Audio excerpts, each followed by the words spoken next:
সবাই কেমন আছেন?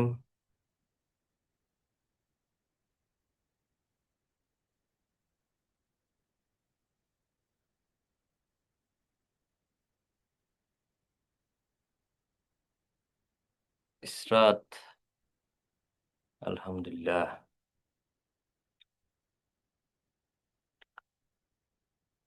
হ্যাঁ, আমিও ভালো আছি, আলহামদুলিল্লাহ।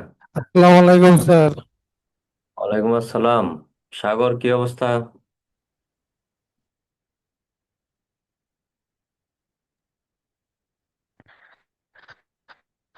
আলহামদুলিল্লাহ স্যার, ভালো আছেন? লিখেন সমাস। ওয়ালাইকুম আসসালাম। লিখেন সমাস।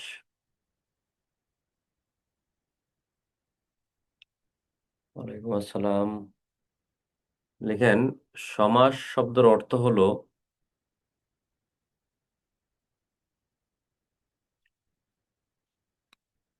সংক্ষেপণ, মিলন, একাধিক পদকে এক পদীকরণ। ফাতেমা জান্নাত, আপনাকে অভিনন্দন আমাদের সাথে আজকে প্রথম জয়েন করার কারণে। আপনার আজকে ধন্যবাদ। সমাস শব্দের অর্থ হলো সংক্ষেপণ, মিলন, একাধিক পদকে এক পদীকরণ। এখানে সমাস আলোচনা করা হয়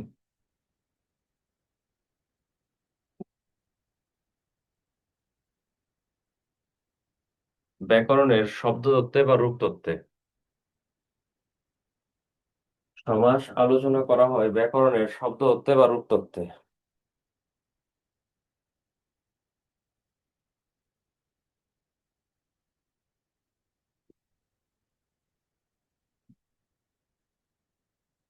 তারপর লিখেন সমাসের ভাষা।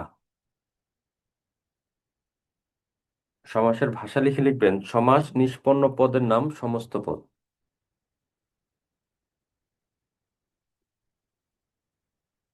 সমাস নিষ্পন্ন পদের নাম সমস্ত পদ। তারপর লিখবেন সমস্ত পদকে ভাঙলে যে বাক্য পাওয়া যায়।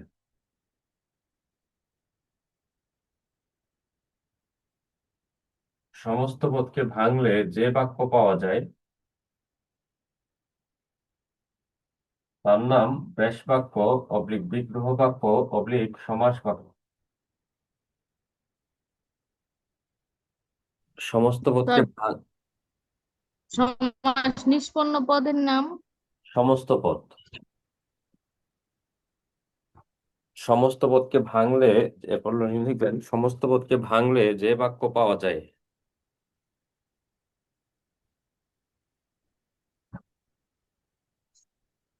তার নাম ব্যাস বাক্য অবলিক বিগ্রহ বাক্য অবলিক সমাস বাক্য।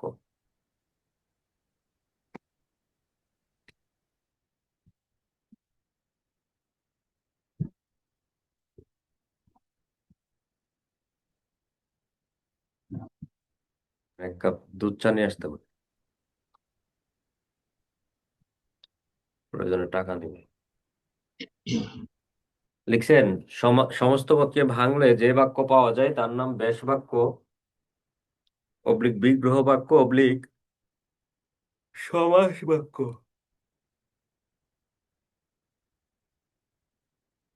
তারপর লিখবেন ব্যাস বাক্যের মধ্যে অবস্থিত। ব্যাস বাক্যের মধ্যে অবস্থিত প্রত্যেকটি পদকে সমান পদ বলে। ব্যাস বাক্যের মধ্যে অবস্থিত প্রত্যেকটি পদকে সমান পদ বলে। আর তার একটা চা দিয়ে দাও তো, দুধ চা দিয়ে দেয়। অনলাইনে স্যার একটা দুধ চা দিয়ে দেয়। উম, সমাস সমস্ত পদকে ভাঙলে যে বাক্য পাওয়া যায় তার নাম ব্যাস বাক্য অবলিক বিগ্রহ বাক্য অবলিক সমাস বাক্য। তারপর লিখবেন ব্যাস বাক্যের মধ্যে অবস্থিত। ব্যাস বাক্যের মধ্যে অবস্থিত ব্যাস বাক্যের মধ্যে অবস্থিত প্রত্যেকটি পদকে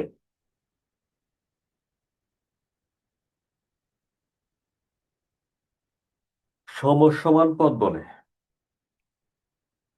ব্যাস বাক্যের মধ্যে অবস্থিত প্রত্যেকটি পদকে সমসমান পদ বলে।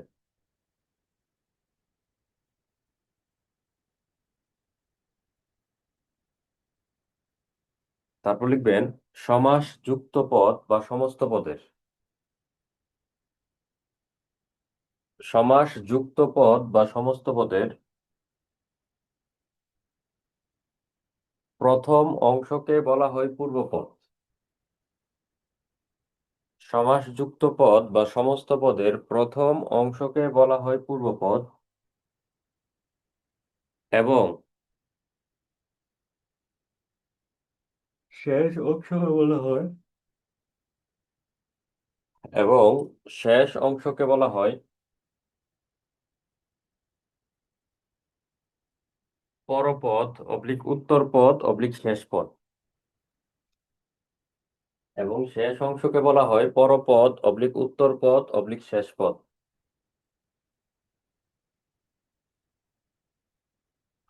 এবং শেষ অংশকে বলা হয় পরপদ অবলিক উত্তর পদ অবলিক শেষ পদ।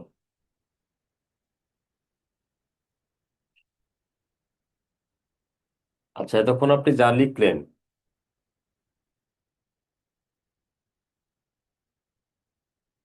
তার মূল বিষয়টা হচ্ছে এরকম।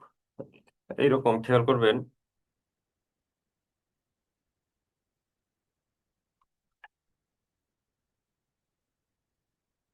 আমি আপনাদেরকে প্রথম লাইনটাই লিখালাম সমাস শব্দের অর্থ হলো সংক্ষেপণ, মিলন, একাধিক পদকে এক পদীকরণ। এই যে ব্যাস বাক্যের মধ্যে একাধিক পদ আছে, এই একাধিক পদকে একটা পদে পরিণত করার যে প্রক্রিয়া, ওই প্রক্রিয়াটাকে আমরা বলি সমাস। আর একাধিক পদকে একটা পদে পরিণত করার পর যে একটি পদ পাওয়া যায়, এই সমাসের ভাষায় এটাকে আমরা বলি সমাস নিষ্পন্ন পদ। আর এই সমাস নিষ্পন্ন পদকে সমাসের ভাষায় আমরা বলি সমস্ত পদ। মনে রাখতে হবে, খুবই গুরুত্বের সহকারে মনে রাখতে হবে, এই সমস্ত পদ যেমন তেমন ভাবে লিখতে পারবেন না, দুই ভাবে লেখা যাবে। হয় আপনি এক মাত্রায় লিখবেন, মানে মাঝে কোনো ফাঁকা রাখবেন না, অথবা মাঝখানে একটা হাইফেন চিহ্ন দিবেন।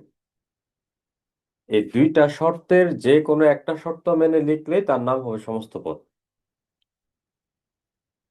এই সমস্ত পদকে ভাঙলে যে বাক্যটা আমরা পেলাম, এই যে বাক্যটা আমরা পেলাম, এই বাক্যটাকে আমরা বলবো ব্যাস বাক্য, বিগ্রহ বাক্য, সমাস বাক্য।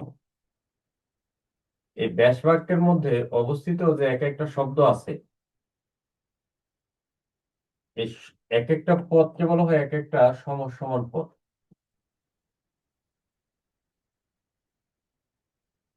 এর মানে সিংহ একটি সমসমান পদ, চিহ্নিত একটি সমসমান পদ, আসর একটি সমসমান পদ।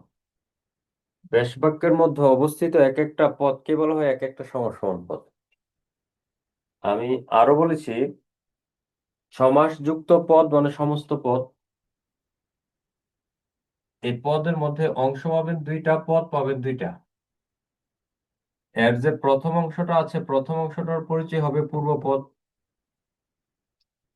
এবং শেষ অংশটার পরিচয় হবে পরপদ অবলিক উত্তর পদ অবলিক শেষ পদ।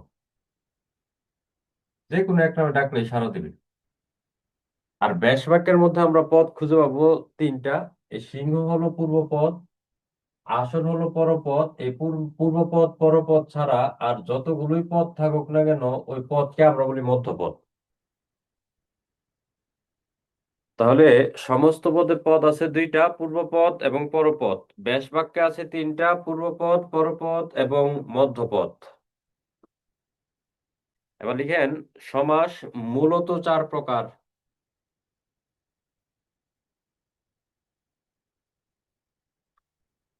সমাস মূলত চার প্রকার।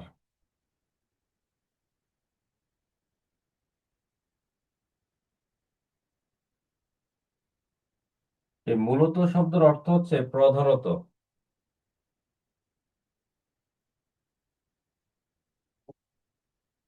এক নম্বর দ্বন্দ্ব,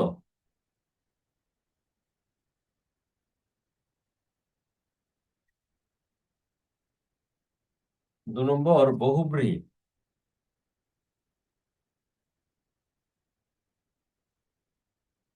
3 নম্বর তৎপুরুষ।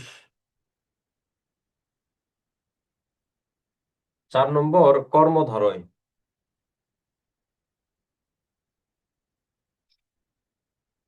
1 নম্বর দ্বন্দ্ব, 2 নম্বর বহুব্রীহি, 3 নম্বর তৎপুরুষ, 4 নম্বর কর্মধারয়।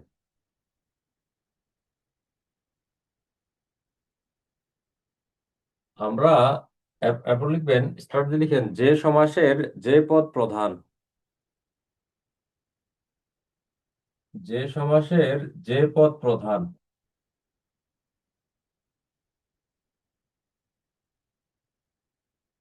যে সমাসের যে পদ প্রধান।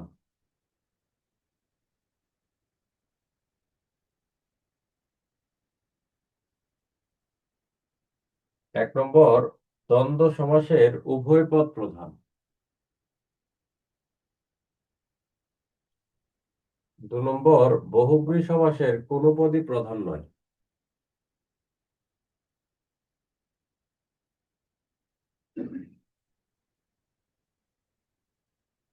3 নম্বর তিনটা সমাস। হ্যাঁ, তিনটা সমাসকে একসাথে আমি যদি বলি, একটা হচ্ছে ত, ক, দি। তারপরে তৎপুরুষ,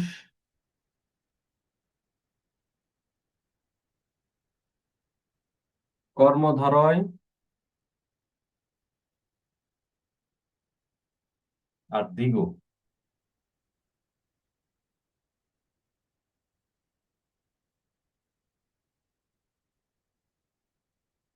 এই তিনটা সমাসের পরপদ প্রধান।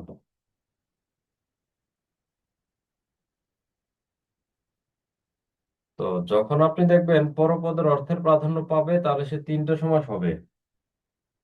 হয় তৎপুরুষ, না হয় কর্মধারয়, না হয় দ্বিগু। আপনি বুঝবেন কিভাবে এটা তৎপুরুষ, কর্মধারয় নাকি দ্বিগু?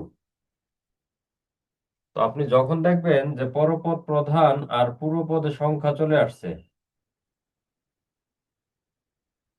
তখন এটা দ্বিগু। যদি ব্যাস বাক্যে বিভক্তিযুক্ত করতে পারেন, ব্যাস বাক্যে বিভক্তিযুক্ত,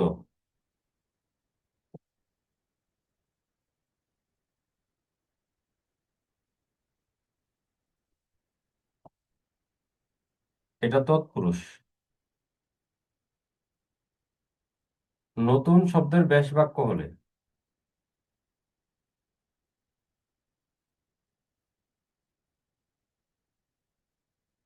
এটা হবে কর্মধারয়। আরেকটা সমাস ছিল যেটা বর্তমানে বিলুপ্ত, অব্যয়ীভাব সমাস।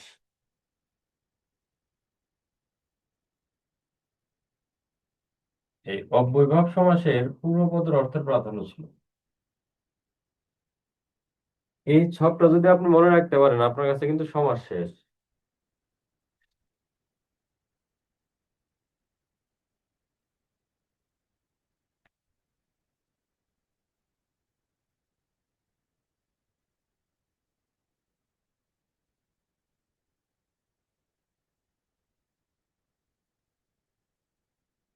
তো দ্বন্দ্বের বিপরীত সমাস বহুব্রী, বহুব্রীর বিপরীত সমাস দ্বন্দ্ব।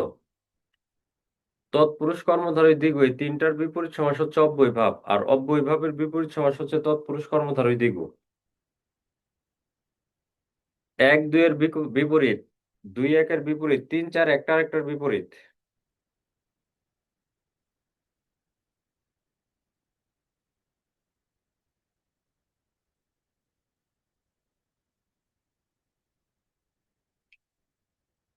তোলার পর বলবেন।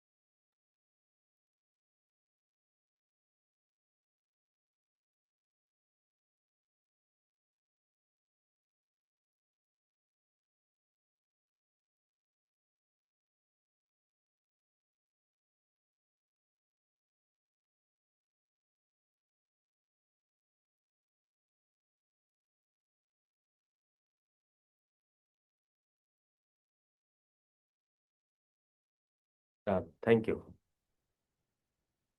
এখন একটু বলেন, এটা এই জায়গাটা আসলে সমাসের বেসিক, হ্যাঁ, এটা বুঝলে সব মানে সমাস পারবেন আপনি। বলেন, দ্বন্দ্বের কোন পদ প্রধান?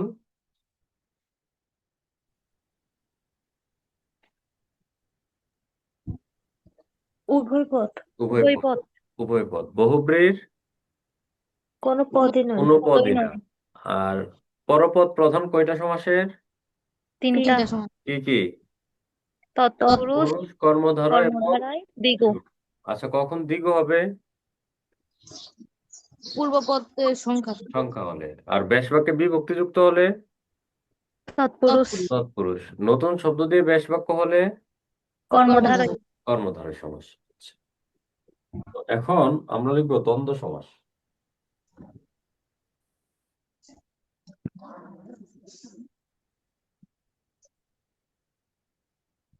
ব্যাপার কি, এটা ডিসকানেক্ট হয়ে যাবে। দ্বন্দ্ব সমাস লিখে লিখেন, এই সমাসের পূর্বপদ ও পরপদ উভয় পদের অর্থের প্রাধান্য থাকে।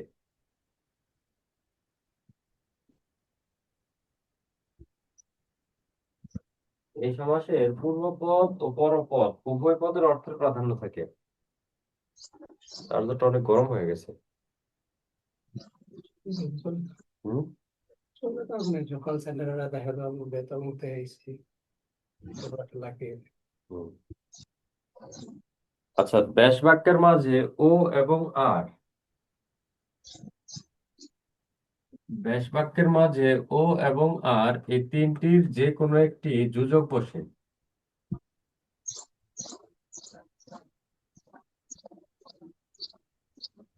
যেমন দেখেন, ছেলে মেয়ে। আচ্ছা, আগে বলেন তো, ছেলে মেয়ে বলতে ছেলেকে বোঝায় নাকি মেয়ে? উভয়। উভয়। এই যতজনকে বুঝাবে ওই পদটাই প্রধান আসলে। তাহলে স্বামী স্ত্রী বলতে স্বামীকে বোঝায় না স্ত্রী? উভয়। উভয়, দুইটাই। দুজন। যেটাকে বোঝাবে ওইটাই প্রধান। দুইটা বোঝা দুইটাই প্রধান, এজন্য দ্বন্দ্ব। তো ব্যাস বাক্য হচ্ছে ছেলে ও মেয়ে।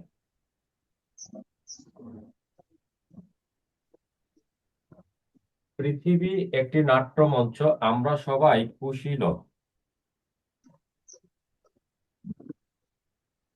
এই কুশীলব শব্দটি যদি শব্দার্থে আপনাকে জিজ্ঞেস করে, তখন এটার অর্থটা আপনি বলবেন অভিনেতা।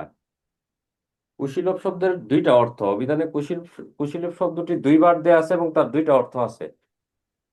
একটা অর্থ হচ্ছে অভিনেতা, আর একটা অর্থ হচ্ছে রাম এবং সীতার দুই পুত্রের নাম, একজনের নাম হচ্ছে কুশ ও লব। তো যখন কুশীলব সমাসের মধ্যে আসে তখন এটা কুশ ও লব, এই রাম এবং সীতার দুই পুত্রের নামকে বোঝায়। আর যখন শব্দার্থে আসে তখন এটার অর্থটা হয় যে অভিনেতা।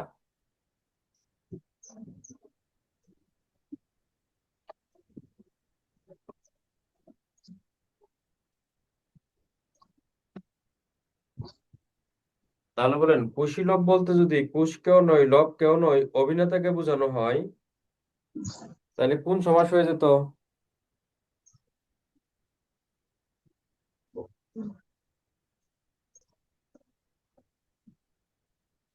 বহুব্রী। তাহলে কুশীলব বলতে আমরা আমরা এই সমাসের মধ্যে আসলে তাদের নামকে বুঝবো। আর এটার পাশে আপনি লিখে রাখেন নিপাত নিষিদ্ধ দ্বন্দ্ব, এটাকে একটা বলা হয় নিপাত নিষিদ্ধ দ্বন্দ্ব। এটা যত জীবন সমাসে আসবে তত জীবন এটা দ্বন্দ্ব সমাস হবে।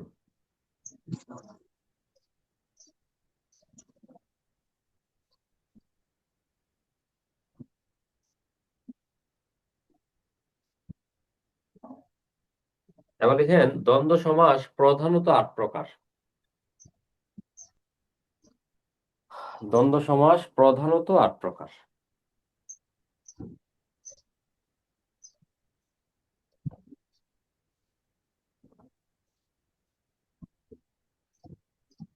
দ্বন্দ্ব সমাস প্রধানত 8 প্রকার। 1 নম্বর, সমার্থক দ্বন্দ্ব। 1 নম্বর, সমার্থক দ্বন্দ্ব। এই সমার্থক বলতে আমরা বুঝি একই অর্থ।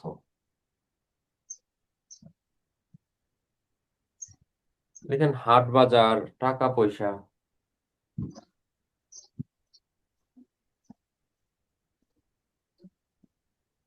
2 নম্বর, বিপরীতার্থক দ্বন্দ্ব।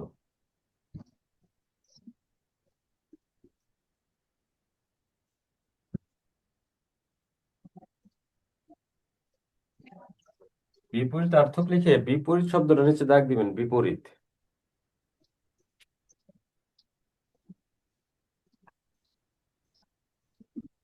এই বিপরীতার্থক বলতে আমরা দেখবো যে একটা পদ আরেকটা পদের আসলে বিপরীত শব্দ। যেমন আয় ব্যয়, লাভ লোকসান, জমা খরচ।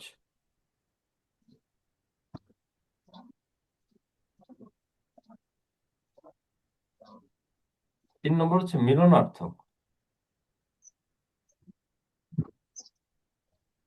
মিলনার্থক বলতে দুইটা পদের মধ্যে, পূর্বপদ এবং পরপদের মধ্যে মিলন, ভালোবাসা কিংবা ভালো লাগার একটা সম্পর্ক থাকে। মিলন, ভালোবাসা, ভালো লাগা যা আছে ভাই আর বোনের মাঝে, ভাই বোন।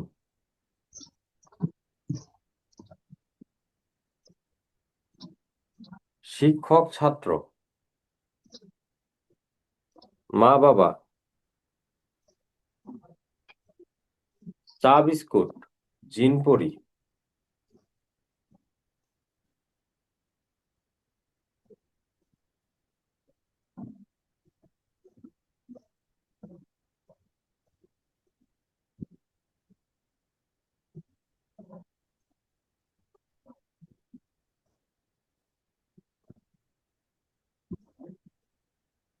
দেখতে পাচ্ছেন?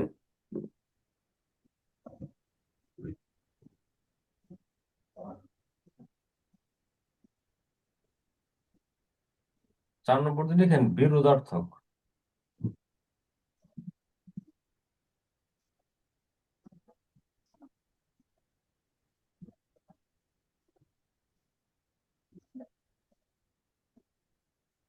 এই বিরোধার্থক লিখে বিরোধ শব্দের নিচে দাগ দিবে।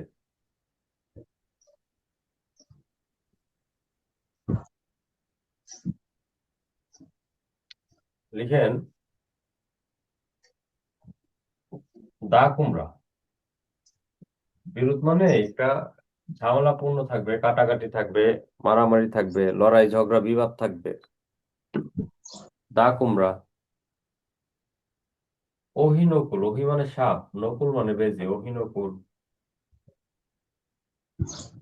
তেল জল।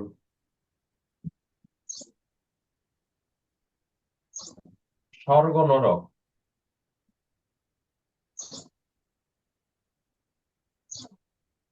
তো জেনে রাখবেন এই স্বর্গ নরক বিপরীতার্থক হয়। তবে পাঠ্য বইয়ে এটা সরাসরি বিরোধার্থক দিয়ে দেওয়ার কারণে যদি পরীক্ষার অপশনে আসে আমরা বিরোধার্থকটাকে প্রাধান্য দিব। যদি বিরোধার্থক না থাকে তখন আপনি বিপরীতার্থক দিতে পারবেন। 5 নম্বর, সংখ্যাবাচক।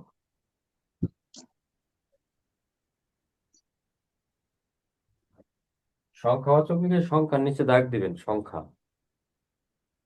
মানে পূর্বপদ পরপদ দুইটাই সংখ্যা হবে। 9 6, 7 5, 19 20। 9 6, 7 5, 19 20 মানে সংখ্যাকে বোঝাবে।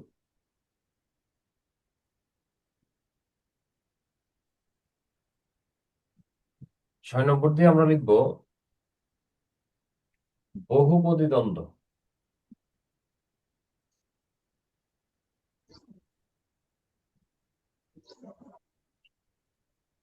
আচ্ছা, এতক্ষণ পর্যন্ত আপনি যে সমস্ত পদগুলো লিখলেন,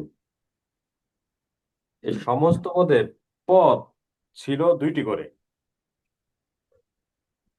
এই বহুপদী মানে 2-এর অধিক থাকবে। 2-এর অধিক বলতে কয়টা? কমপক্ষে 3টা, সর্বোচ্চ আনলিমিটেড। এখানে 2-এর অধিক পদ থাকে। 2-এর অধিক পদ থাকে। 2-এর অধিক পদ থাকে।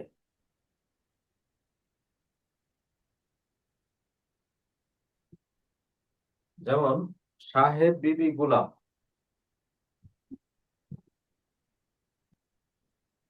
আয় ব্যয় সঞ্চয়।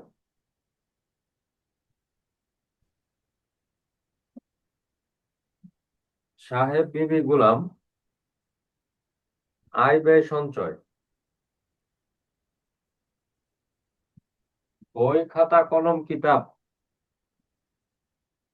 আয় ব্যয় সঞ্চয়, বই খাতা কলম কিতাব।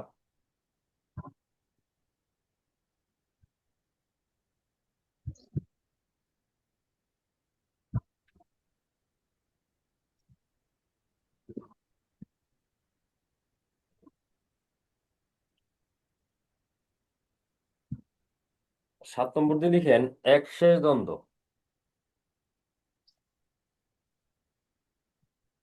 একশেষ দ্বন্দ্ব লিখে লিখবেন যে দ্বন্দ্ব সমাসের ব্যাস বাক্য, যে দ্বন্দ্ব সমাসের ব্যাস বাক্য নতুন সমস্ত পদ গঠন করে।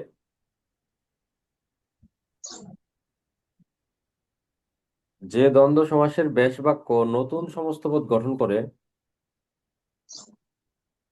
তাকে একশেষ দ্বন্দ্ব বলে।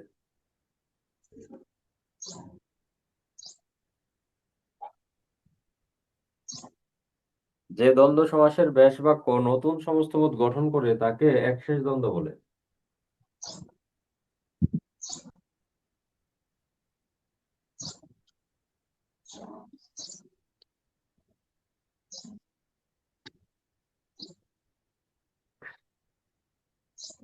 আচ্ছা, আন্ডারলাইন করেন নতুন সমস্ত পদ গঠন ওইটার নিচে।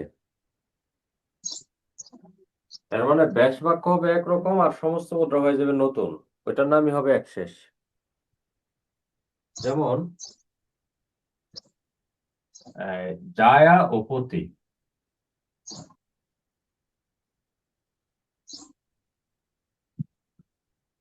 জায়াপতি না বলে আমরা বলবো দম্পতি। এই যে ব্যাস বাক্যটা একরকম, সমস্ত পদ নতুন, এই নতুন সমস্ত পদ গঠন করাটাকে বলা হয় একশেষ। এর মানে এটা ব্যাস বাক্যটা হবে একরকম আর সমস্ত পদ হবে একটা নতুন শব্দ, যেটা কিনা এই যে ব্যাস বাক্যের মধ্যে আসলে এটা নাই। বা যদি জায়াপতি সমস্ত পদটা এমন হয়ে যেত জায়া হাইফেন পতি, মানে ব্যাস বাক্যের সাথে মিলিয়ে হইতো, তাহলে এটাকে আমরা বলতাম মিলনার্থ। তাহলে ব্যাস বাক্য হবে একরকম, সমস্ত পদ হবে নতুন নতুন একটা শব্দ, এটার নামই একশেষ। আসা ও যাওয়া।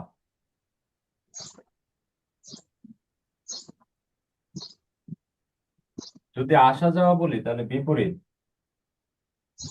আর যদি যাতায়াত বলি তাহলে একশেষ। নতুন শব্দ, দেখেন এটার সাথে মিল নাই। 289।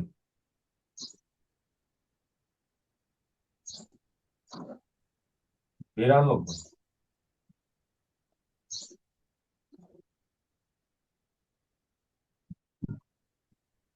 তুমি আমিও সে।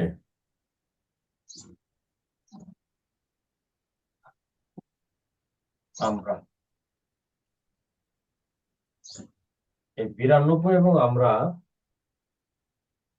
এটা একশেষ দ্বন্দ্ব হতে পারে।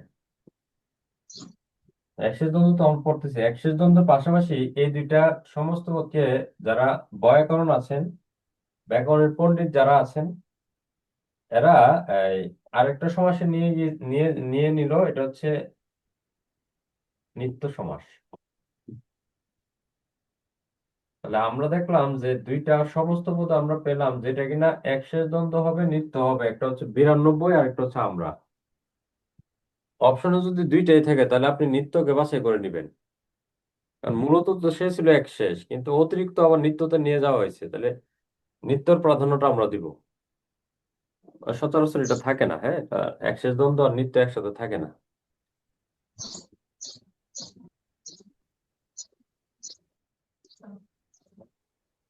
আচ্ছা, এটা যদি তুমি আমি ও সে, এটা যদি আমরা না হয় এমন হয়তো তুমি হাইফেন আমি হাইফেন সে, তাহলে এটা কিন্তু হয়তো বহুপদী।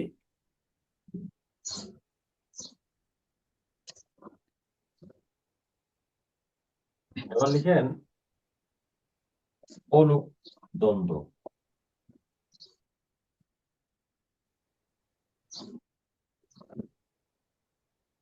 অলুক লিখে লিখেন। অলুক মানে হলো সমস্ত পদে বিভক্তি থাকে। অলুক মানে হলো সমস্ত পদে বিভক্তি থাকে। অলুক মানে হলো সমস্ত পদে বিভক্তি থাকে। অলুক মানে হলো সমস্ত পদে বিভক্তি থাকে। আন্ডারলাইন করেন সমস্ত পদে বিভক্তি এই শব্দগুলো নিচে। আন্ডারলাইন করব সমস্ত পদে বিভক্তি এই শব্দগুলো নিচে।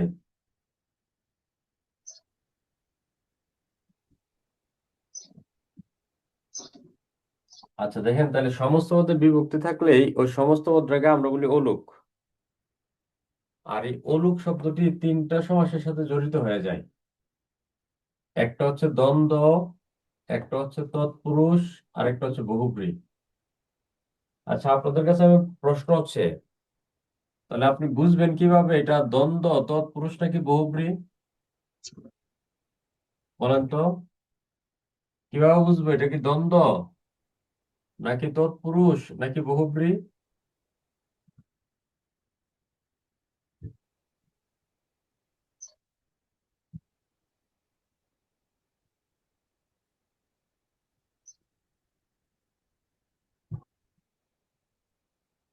আমরা তার পদের প্রাধান্য দিয়ে বুঝবো, পদের প্রাধান্য।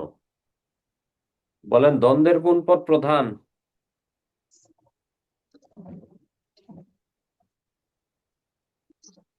স্যার উভয় পর পদ। উভয় পদ। তৎপুরুষের পরপদ। পরপদ। বহুব্রীর কোনো পদই নয়। তাহলে তার পদের প্রাধান্য বলে দিবে এটা কোন সমাস। আপনাকে মনে রাখতে হবে যে সমস্ত পদে আমরা বিভক্তি বলি, ওটাকে আমরা বলবো অলুক।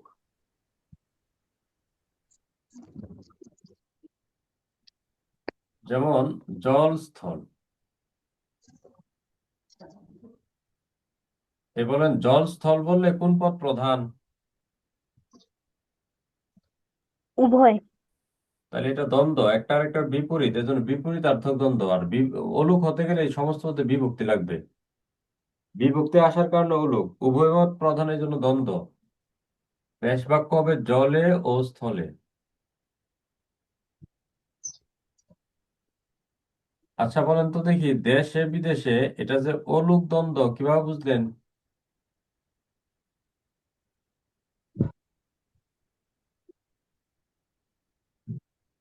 উভয় প্রধান বিভক্তি আছে। হ্যাঁ। আচ্ছা তাহলে বলেন, এতক্ষণ পর্যন্ত যত সমস্ত পদ লিখলেন, চাইলে অলুকে আনা যাবে কিনা?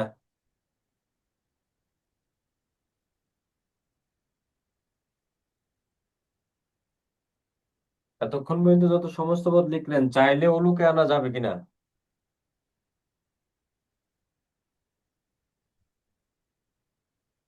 যাবে, বিভক্তি যুক্ত করলেই হবে। দেশে বিদেশে, জলে স্থলে। জলে স্থল তো লিখলামই, তেলে জলে।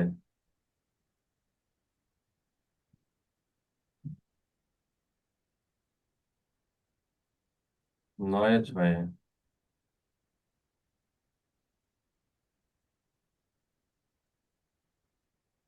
নয়ে ছয়ে। তারপরে সাপে নেউলে।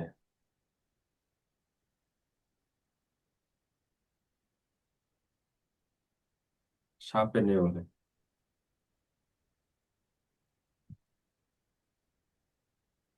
মায়ে ঝিয়ে।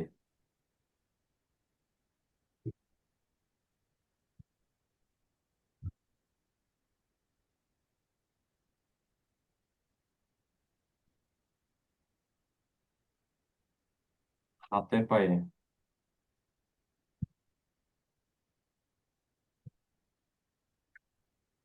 আচ্ছা দেখেন তো, আমি যদি বলি মামার বাড়ি, এটা যে সমস্ত পদ, আপনি কিভাবে বুঝলেন?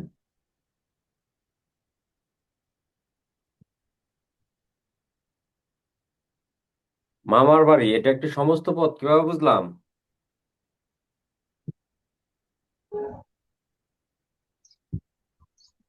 বলেন।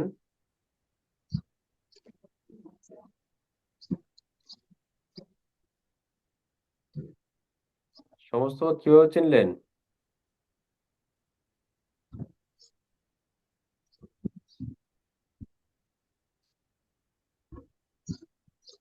বলেন, সমস্ত পদ লেখার নিয়ম কি? একমাত্রাই অথবা মাঝখানে একটা হাইফেন, তাহলে মামার বাড়ি একসাথে আছে এই জন্য সমস্ত পদ। এটার মধ্যে একটা বিভক্তি আছে, বিভক্তি থাকার কারণে ওলোক। এবার মামার বাড়ি, দৃষ্টি গেল বাড়ির দিকে, পরপদ প্রধান এই জন্য তৎপুরুষ। পার্থক্য হচ্ছে মামার বাড়ি ছিল এক মাত্রায়, আর ব্যাস বাক্য যখন লিখবেন তখন লিখতে হবে আলাদা আলাদা মাত্রায়।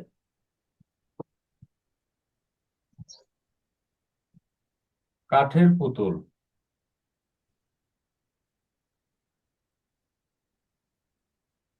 তাহলে বিভক্তি থাকার কারণে ওলোক, পরপদ প্রধান হওয়ার কারণে তৎপুরুষ। গরুর গাড়ি,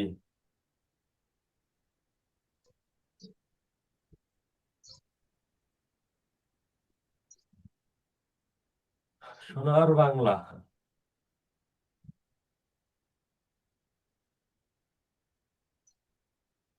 হাঁসের ডিম,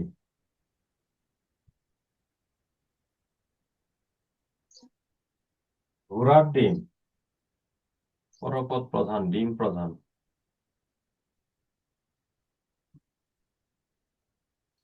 তেলে ভাজা,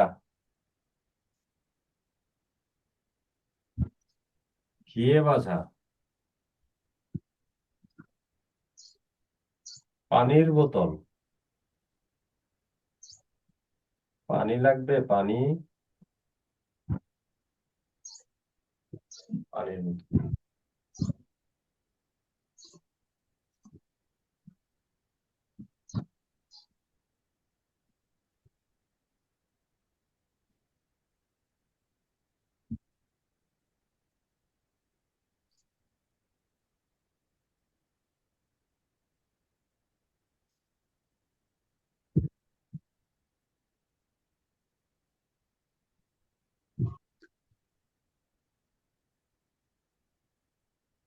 তুলতে পারছেন?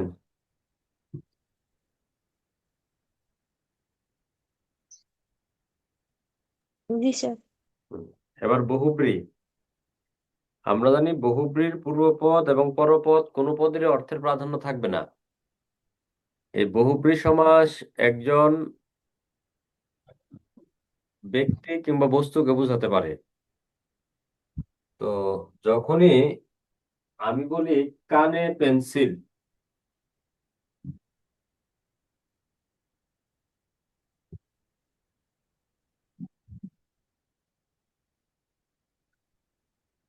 এই কানে পেন্সিল, এই জায়গায় আপনি একটা ফরম্যাট শিখেন, তাহলে এই ফরম্যাটের মধ্যে পড়লে আপনি বহুব্রী, অলুক বহুব্রী বলতে পারবেন। এই কান হচ্ছে একটা অঙ্গের নাম, আর এটা হচ্ছে বিভক্তি, অঙ্গের নামের সাথে বিভক্তি। এবং বস্তু, পেন্সিল হচ্ছে বস্তু, বস্তু বোঝালে একজন ব্যক্তিকে বোঝায়। এমন ব্যক্তি যার কানে পেন্সিল আছে। আর তখন ব্যাস বাক্যের শেষে যে বা যার লিখতে হয়, ব্যাস বাক্য হয় কানে পেন্সিল যার।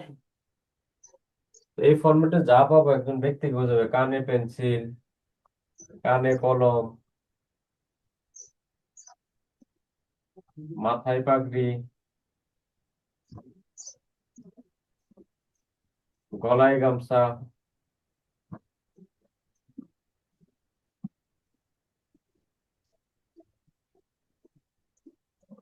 হাতে বেরি, পায়ে বেরি।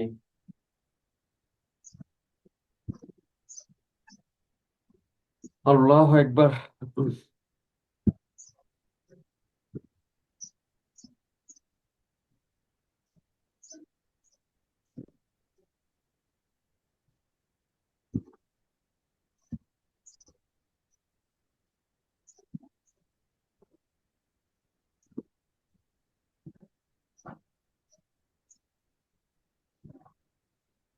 তাহলে এই অলুকের মূল কথাটা হচ্ছে তার সমস্ত বিভক্তি থাকবে, এটা হচ্ছে অলুক।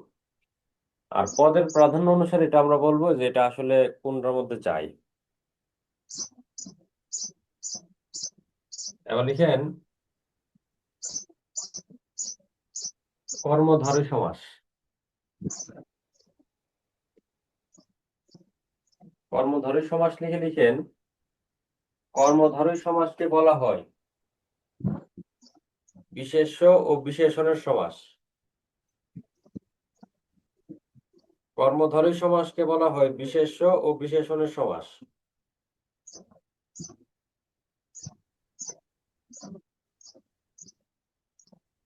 কর্মধারী সমাসকে বলা হয় বিশেষ্য ও বিশেষণের সমাস।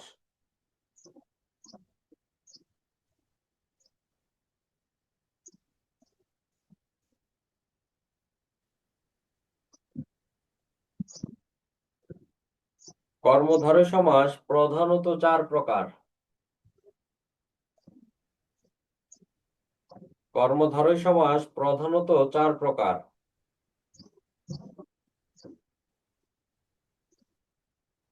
এক নম্বর সাধারণ কর্মধারয়।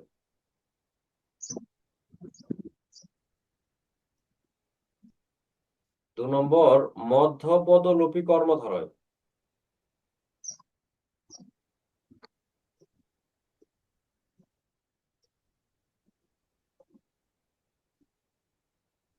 তিন নম্বর উপমা বা তুলনাবাচক কর্মধারয়।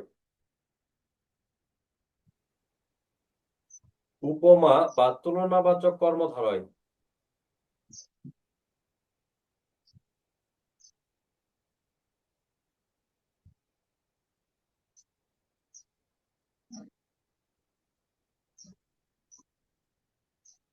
চার নম্বর দ্বিগু কর্মধারয়।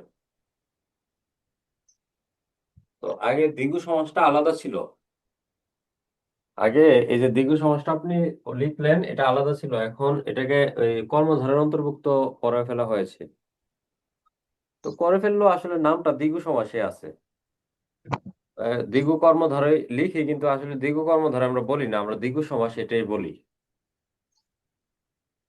আচ্ছা, তাহলে এখন লিখবো আমরা দ্বিগু সমাস। আমরা দ্বিগু দিয়ে শুরু করব। দ্বিগু সমাস লিখেন পরপদের অর্থের প্রাধান্য থাকে এবং পূর্বপদ সংখ্যা হয়। পরপদের অর্থের প্রাধান্য থাকে এবং পূর্বপদ সংখ্যা হয়। পরপদের অর্থের প্রাধান্য থাকে এবং পূর্বপদ সংখ্যা হয়। লিখবেন ব্যাস বাক্যের শেষে মিলন বা সমষ্টি অর্থে সমাহার বসে। ব্যাস বাক্যের শেষে মিলন বা সমষ্টি অর্থে সমাহার বসে। ব্যাস বাক্যের শেষে মিলন বা সমষ্টি অর্থে সমাহার বসে।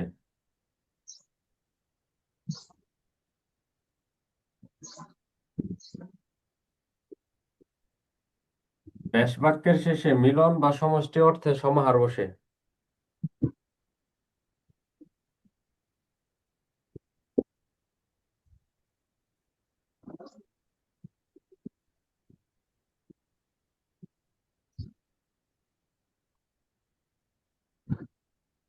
আচ্ছা, এখন দেখেন আমি আপনাদের সামনে দুইটা সমাসকে একসাথে আলোচনা করব।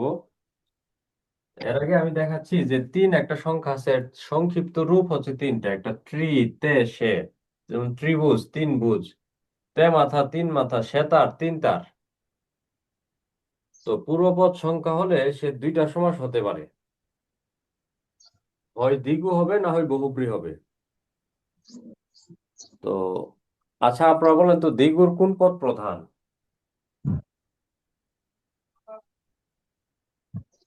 পর- পরপদ। পরপদ। বহুব্রীর কোনো পদই না। তাহলে আসলে পদের প্রাধান্য বলবে এটা কোন সমাস? তবে আপনাকে খেয়াল রাখতে হবে যে পূর্বপদ সংখ্যা হলে দুইটা সমাস হতে পারবে। পদের প্রাধান্যের উপর নির্ভর করবে আসলে আমরা কোনটা বলবো। যেমন আমি যদি বলি চৌরাস্তা, বলেন চৌরাস্তা বললে দৃষ্টি কার দিকে? রাস্তা। এই পরপদ প্রধান। আর পূর্বপদ সংখ্যা হওয়ার কারণে এটাকে বলা হয় দ্বিগু। ব্যাসভাগে যখন করব মানে 4, পরপদ যেটা আছে রাস্তা, এর সাথে অথবা এর যেটা দিলে মিলে রাস্তার, এরপর আমরা বসাবো সমাহার, 4 রাস্তার একইভাবে আমরা বলতে পারি 7 সমুদ্র, 13 নদী,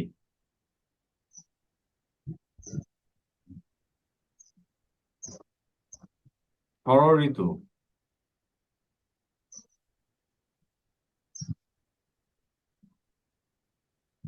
7 ঋষি, একত্র বলা হয় সপ্তর্ষি, 8 ধাতু,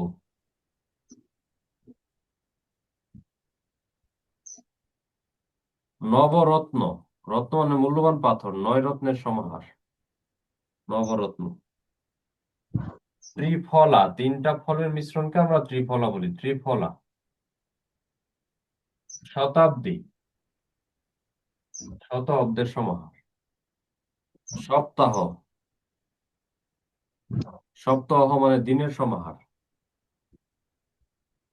মাথা, মাথার আর একটা প্রতিশব্দ হচ্ছে তেপান্তর, 3 প্রান্তের সমাহার। তাহলে এগুলো পরপদ প্রধান আর পূর্বপদ সংখ্যা, এই জন্য এগুলোকে বলা হয়েছে দ্বিগুণ।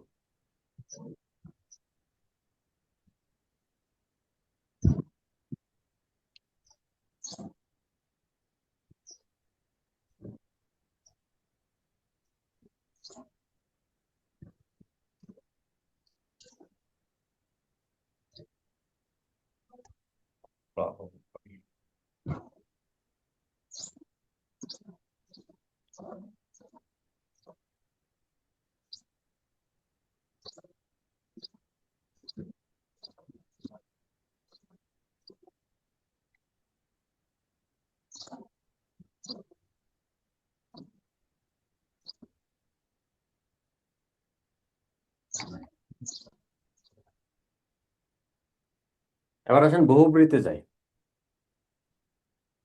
আমি যদি বলি চৌচালা, এখন চৌচালা বলতে চালাকে না, একটা বড় একটা ঘরকে বোঝায়। এই জায়গায় চৌরাস্তা, রাস্তাকে বুঝিয়েছিল, 4টা রাস্তাকে, কিন্তু চৌচালা বলতে 4টা চালাকে না বুঝে একটা ঘরকে বোঝায়, এই জন্য এটা বহুব্রী।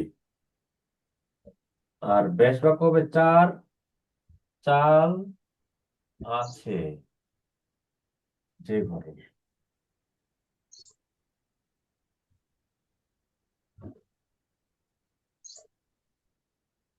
সেতার, সেতার বলতে তারকে না বুঝিয়ে বরং একটা বাদ্যযন্ত্রকে বোঝার জন্য এটা বহুব্রী।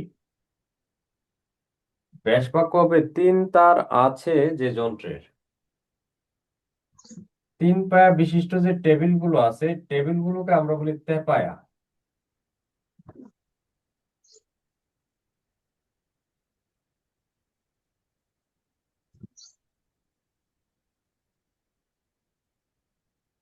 ত্রিভুজ, এই ত্রিভুজ বলতে ভুজকে না বুঝিয়ে মানে বাহুকে না প্রাধান্য দিয়ে বরং একটা নির্দিষ্ট ক্ষেত্রকে বোঝানোর জন্য এটা বহুব্রী।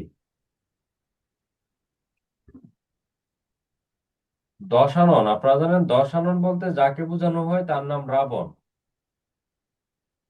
পঞ্চানন, পঞ্চানন বলতে যাকে বোঝানো হয় তার নাম শিব।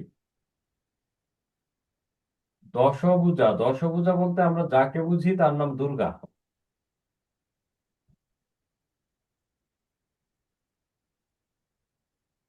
তাইলে এগুলো বহুব্রী। ব্যাস বাক্য 10 আনন আছে যার, 5 আনন আছে যার, বা 5 আনন, আনন মানে কিন্তু মুখ, 10 ভুজ আছে যার।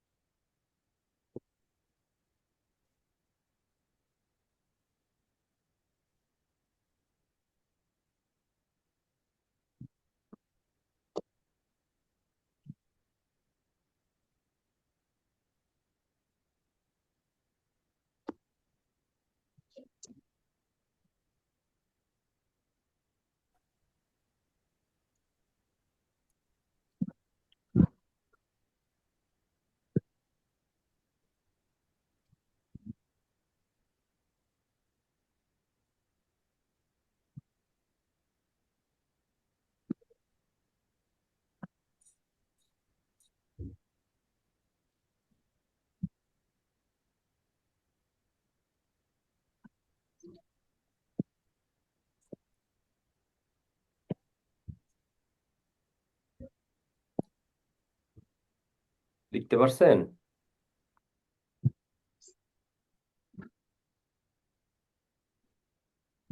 জি স্যার। ঠিক আছে, থ্যাংক ইউ। তাহলে দুইটার মধ্যে পার্থক্যটা কি ধরতে পারছেন? মিল দুইটারই পূর্ববর্তী সংখ্যা। এবার লিখেন এই, সাধারণ কর্মধারয়।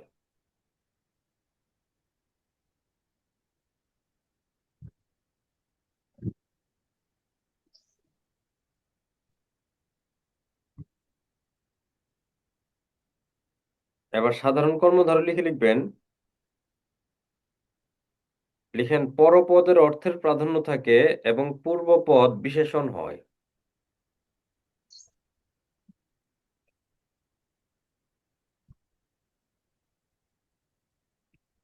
পরপদের অর্থের প্রাধান্য থাকে এবং পূর্বপদ বিশেষণ হয়।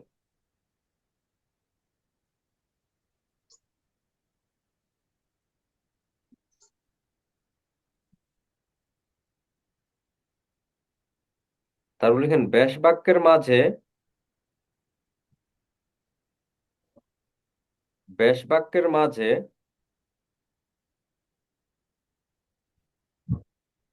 যে বসে, যে ব্যাস বাক্যের মাঝে যে বসে পরপদের অর্থের প্রাধান্য পরপদের অর্থের প্রাধান্য পায় এবং পূর্বপদ বিশেষণ হয়। তারপর লিখবো ব্যাস বাক্যের মাঝে যে বসে। এখন দুইটাকে আমরা একসাথে শিখবো।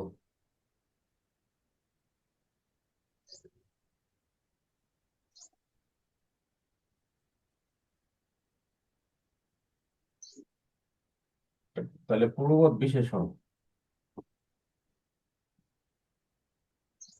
বিশেষণ হলে দুইটা সমাস হতে পারে।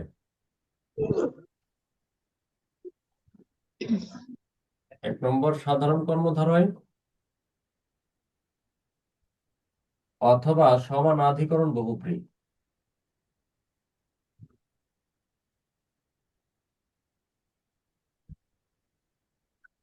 সাধারণ কর্মধারয় বা সমানাধিকরণ বহুব্রী।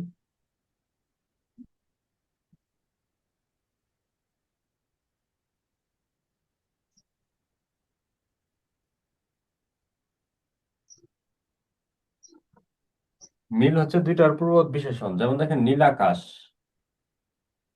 তো নীল আকাশ বলতে মূলত আকাশটাকে বোঝায়। পরপদ প্রধান আর পূর্বপদ নীল আকাশের রং। আপনারা জানেন যে পদ অন্য যে কোনো পদের দোষ, গুণ, সংখ্যা, অবস্থা, পরিমাণ, রং, রং মানে কালার ইত্যাদি বোঝায়, এটাকে আমরা বলি বিশেষণ। তাহলে পরপদ প্রধান আর পূর্বপদ বিশেষণ এই ফরম্যাটে যা পাবো সব সাধারণ কর্মধারয়। আর তখন ব্যাস বাক্য লিখতে গেলে মাঝে যে বসাবো, নীল যে আকাশ। একইভাবে আমরা বলতে পারি নীল পদ্ম, নীল যে পদ্ম। মহানবী, মহান যে নবী। চিত সাঁতার, চিত যে সাঁতার। উড়োজাহাজ, উড়ো যে জাহাজ। গরম পানি, গরম যে পানি। কাঁচা কলা, একসাথে লিখলে কাঁচকলা, কাঁচা যে কলা।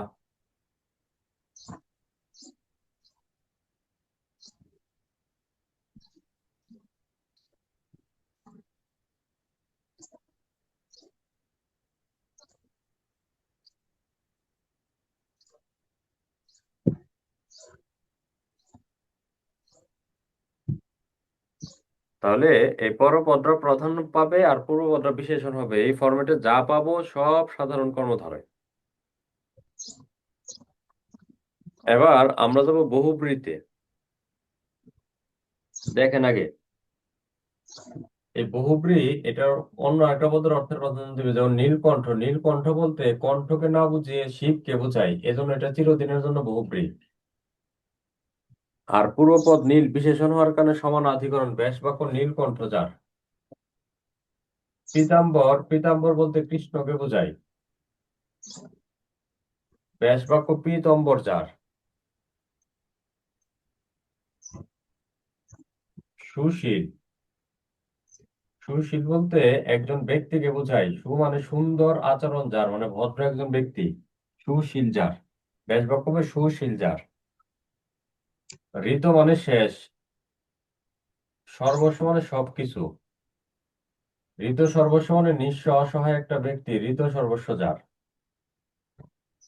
উচ্চ শির যার, এক ব্যক্তিকে বোঝায়। খোশ মেজাজ যার, একটা ব্যক্তিকে বোঝায়। নীলাম্বর, কৃষ্ণের ভাই বলরাম, নীলাম্বর। নীল অম্বর যার। তাহলে এগুলো ওই ব্যক্তিকে বোঝানোর জন্য বহুব্রী। আর পূর্বপদ বিশেষণ হওয়ার কারণে এগুলোকে বলা হয়েছে সমানাধিকরণ বহুব্রী।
তো তোলার পর বলবেন।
তুলতে পারছেন?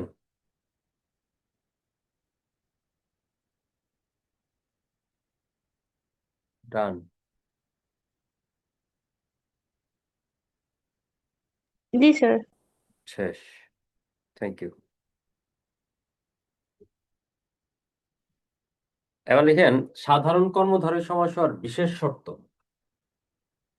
এটা আমরা মূল নিয়মটা পড়লাম, এখন একটা বিশেষ শর্ত দেখব।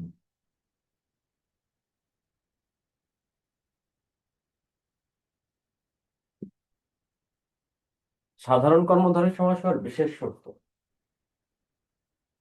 লিখেন সমস্ত পদ দিয়ে একজন ব্যক্তি বা একটি বস্তুকে বোঝালেও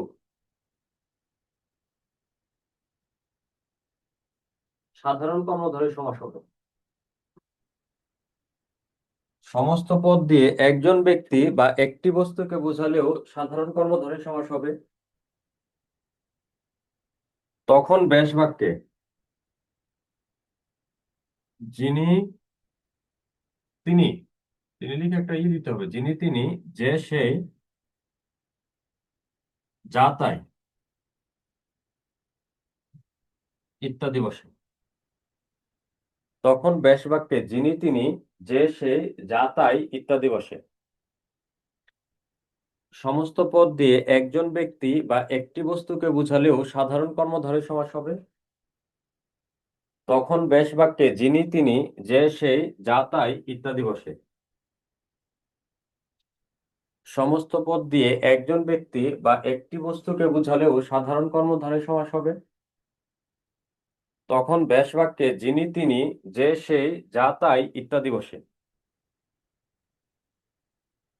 যেমন আমি যদি বলি জজ সাহেব,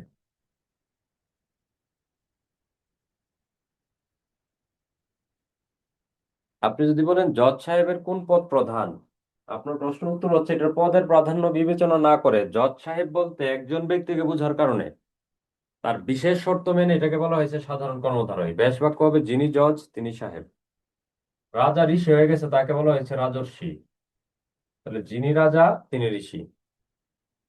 চালাক চতুর, যে চালাক সেই চতুর। কাঁচা মিঠা, যা কাঁচা তাই মিঠা।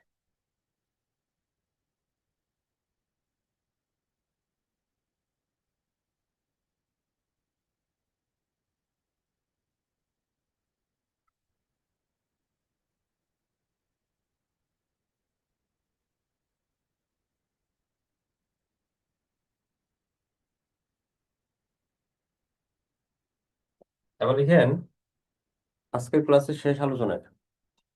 লিখেন মধ্যপদরূপী কর্মধারয়।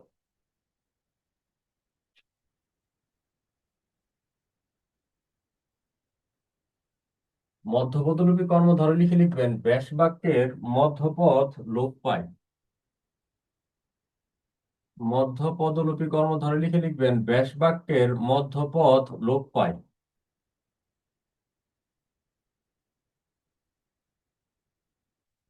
লিখবেন নোট,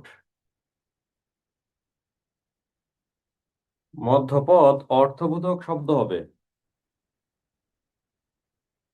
মধ্যপদ অর্থবোধক শব্দ হবে যা তার সমস্ত পদের সাথে মিল রেখে হবে। মধ্যপদ অর্থবোধক শব্দ হবে যা তার সমস্ত পদের সাথে মিল রেখে হবে।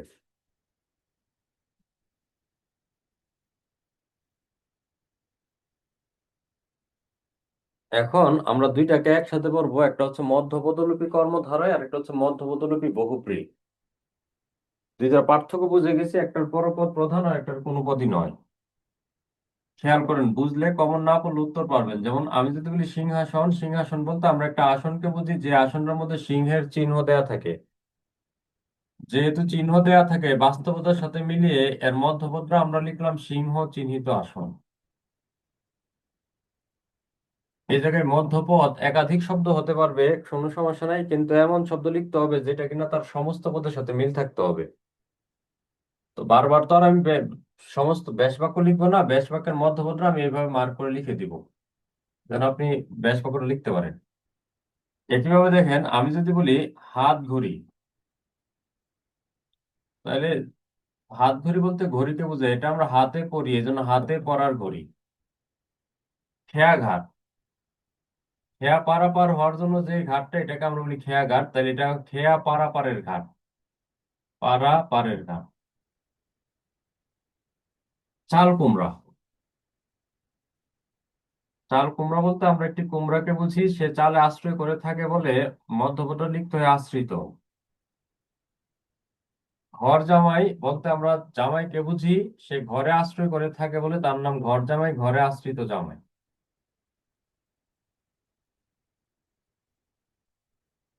ঈগল পাখি, ঈগল পাখি বলতে একটা পাখিকে বুঝি, পাখিটার নামটা হচ্ছে ঈগল। এই যত নামকে বোঝাবে এগুলো হয়ে যাবে নামের। এরকম নামের বোঝায় আরো আছে, যেমন গোলাপ ফুল,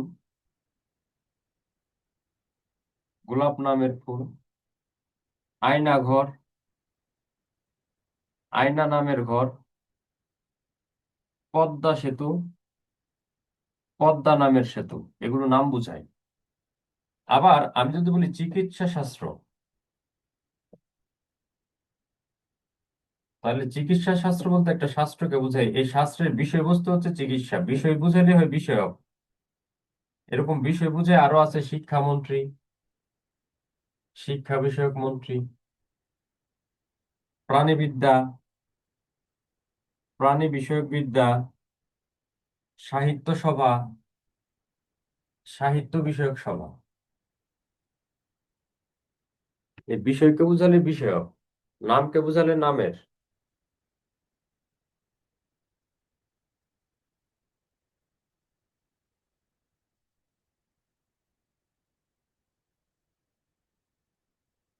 লেখার পর জানাবেন।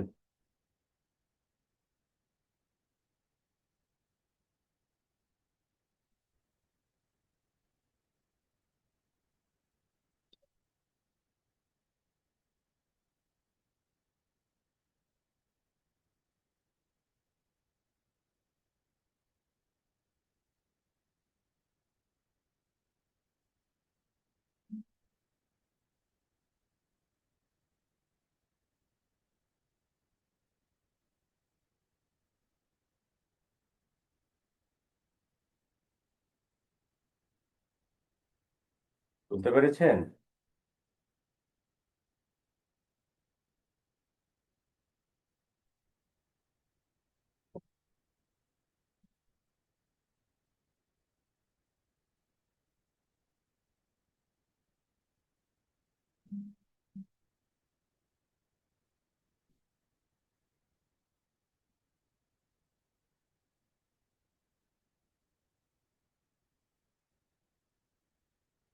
আপনার তোলা শেষ?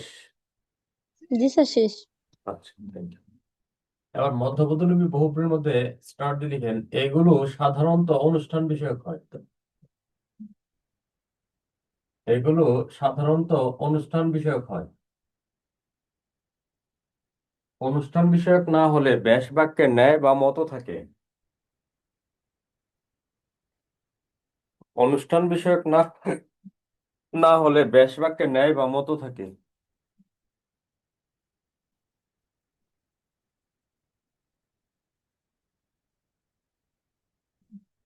প্রথম কথা বললাম এটা অনুষ্ঠান, মানে সমস্ত পদ দিয়ে অনুষ্ঠানকে বোঝালে মধ্যপদলিপি বহুব্রী, এটা নিয়ে আর কোনো কথা নেই। যদি অনুষ্ঠানকে না বোঝায় তাহলে ব্যাস বাক্যের সাহায্য নিতে হবে, ব্যাস বাক্যের মধ্যে ন্যায় বা মত দুইটা শব্দের একটা শব্দ আসবেই। যেমন দেখেন, আমি যদি বলি গায়ে হলুদ, এই গায়ে হলুদ বলতে গায়ে কেউ নয়, হলুদ কেউ নয়, বরং একটা অনুষ্ঠানকে বোঝায়। এই জন্য এটা মধ্যপদলোপী বহুব্রী। তবে হ্যাঁ, গায়ে হলুদ সমস্ত পদে যেহেতু বিভক্তি আছে, এটাকে অলুক বহুব্রী বলা যাবে, দুইটাই শুদ্ধ। তবে গায়ে হলুদ বলতে সাধারণত অনুষ্ঠানকে বোঝানোর কারণে মধ্যপদলোপীর প্রাধান্য থাকবে। এরকম গায়ে হলুদ, মুখে ভাত, হাতে খড়ি, বউ ভাত, এই প্রত্যেকটা অনুষ্ঠানকে বোঝানোর জন্য এর মধ্যপদলোপী বহুব্রীর প্রাধান্যটা বেশি। তাহলে ব্যাস বাক্য হবে, গায়ে হলুদ দেয়া হয় যে অনুষ্ঠানে, মুখে ভাত দেয়া হয় যে অনুষ্ঠানে, হাতে খড়ি দেয়া হয় যে অনুষ্ঠানে, বউ ভাত পরিবেশন করে যে অনুষ্ঠানে।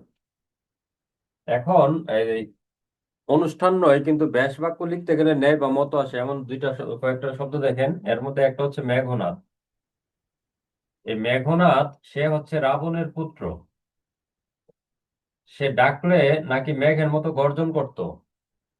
এই মেঘনাদ বলতে মেঘ কেউ নয়, নাদ কেউ নয়, গর্জনকে বোঝানোর জন্য এই জন্য এটা হয় যে বহুব্রী। আর মেঘের মতো যেহেতু গর্জন করতে, এই জন্য ব্যাস বাক্যটা লিখতে হয় মেঘের ন্যায় নাদ। নাদ মানে গর্জন, নাদ মানে গর্জন। রুমান ভাই আছে? চার্জে ছেড়ে দেয়। আমি তো তখন খুলে রেখেছিলাম। অতিরিক্ত গরম যে চার্জ ছেড়ে দেয়। চিরন দাঁতি। রুমান ভাই আসছে না? দেখেন দেখেন আগে ক্লাস ছেড়ে দিবে কেন? ইয়া কই? ইয়া আসছে? কই উনি? চিরন দাঁতি একটা ব্যক্তি, এই ব্যক্তির দাঁত চিরুনির মতো। তাহলে চিরুনির মতো দাঁত যার, বিড়াল চোখী, তাও একটা নারী। এই নারীর চোখ বিড়ালের চোখের মতো। তাহলে বিড়ালের চোখের নেই চোখ যে নারীর, চিরুনির ন্যায় দাঁত যার, মেঘের ন্যায় নাচ যার। তুলেন।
ঠিক আছে, তো সবাই ভালো থাকেন। আমরা এর পরের অংশটা পরের ক্লাসে দেখবো।